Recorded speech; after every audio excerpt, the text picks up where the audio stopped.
Good morning, everyone. Here we are back to Sunday. It's a snowy Sunday here where I live.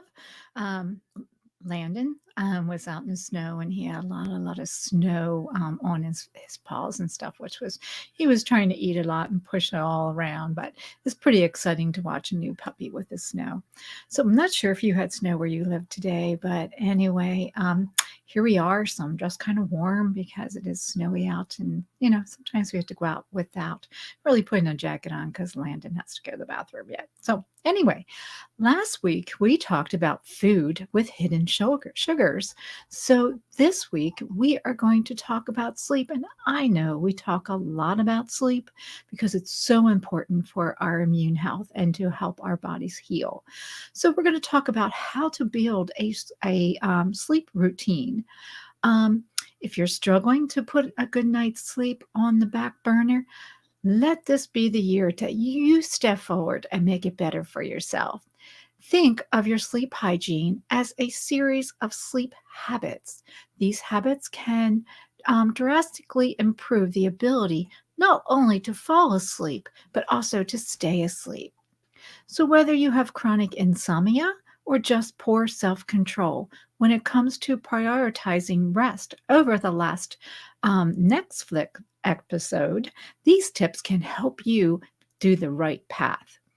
If implementing the entire list is feeling overwhelmed, just begin with a very, very small new habit and build on them. The things we're going to talk about you might want to tweak is some of the things in our environment, especially in your bedroom. The ideal place for your bedroom is to make sure it's cool, dark, and peaceful. Turn down the temperature, get some blackout blinds, play spa music, spread your seats with essential oils, mainly lavender is what I love. Really, whatever you need to do to create a very, very inviting and comfortable atmosphere. So when it's your bedtime, it will entice you to go in and fall asleep with a great night's sleep. Next, you want to adapt to the very, very easy guidelines and habits. Establish your schedule. Choose a time that you dedicated for each night to go to bed, mainly the same time. This helps to your body to get an internal clock and create a routine. I think my routine in the wintertime is a little bit different than in the summertime because I have a tendency to go a little bit earlier in the wintertime because it's dark. But in the summertime, it might be a half an hour later before I go in. So this time of the year, I probably get a half an hour extra sleep every day because of how dark it is outside. Exercise early in the day. It's great for your endorphins to be pumping, and it puts you closer to the bedtime that you are feeling more relaxed and you can have the ability to fall asleep quicker. So, you want to exercise early in the routine in the day. I generally, right after supper, I will go for a walk or do a little bit of aerobics with some of the neighborhood ladies, which is really, really good. And then I can wind down after that. Be cautious of naps. While naps are good for the moment, if you take too long of a nap, it will also throw off your natural timeline for sleeping. So just make the nap maybe a 20-minute nap, not like a couple hours or something like that, unless you're ill. If you are ill, make sure that you are taking that nap to help you heal. Use your bedroom only for the bedroom activities. Keep the room strictly for business so that you don't lay down. So when you lay down to go to sleep, it is there for you and you are feeling happy about the space. Limit your blue light. I know we talk about this all the time. If you don't have a light bulb that you can manually change to a hue of the coolness to a warmth, grab some glasses that are specially made to filter out these rays. They have a tendency for the brain to work overtime. Yes, I do have them. I have they look like they're red and I should have brought them in with me and I apologize. I have some for daytime and nighttime. So I wear the nighttime ones, which have a shade of red to them that turns like everything red and that dims down the blue light.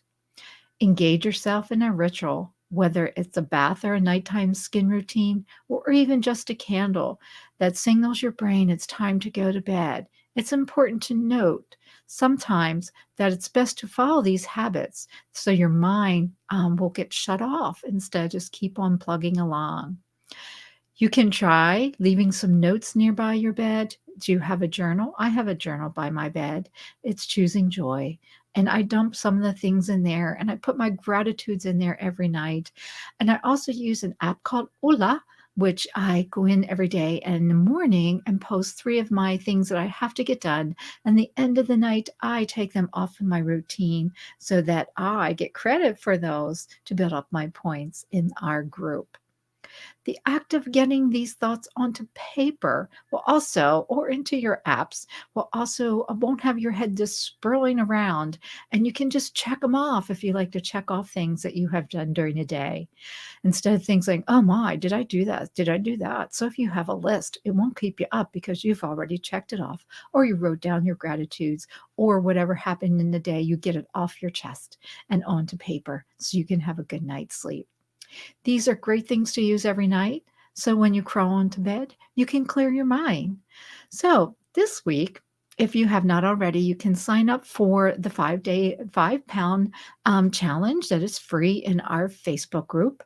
I could probably include the link here, but you will find it on a lot of different, I sent on emails, I put it on my blog, I put it, in Facebook and in Instagram. So if you're still interested, you're going to have a daily instructions as to what you could do for the challenge and how to make your life better and how to make it a sweet Valentine's for you.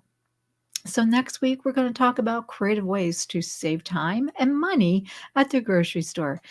And this time right now is very, very important to do that because food prices have increased dramatically, and I'm looking for ways all the time. So hopefully with these tips and guidelines, we'll all save money. So looking forward to talking to you next week. Have a great night. Have a great day. Enjoy the weather, even though it's snowing outside. We were out trumping around in the snow, which felt great. And even though he had a lot of snow bunnies on his paws, we got him off, and it was a very nice time for him too. Anyway, love you all and have a great day and happy Valentine's Day. Thank you. Bye bye.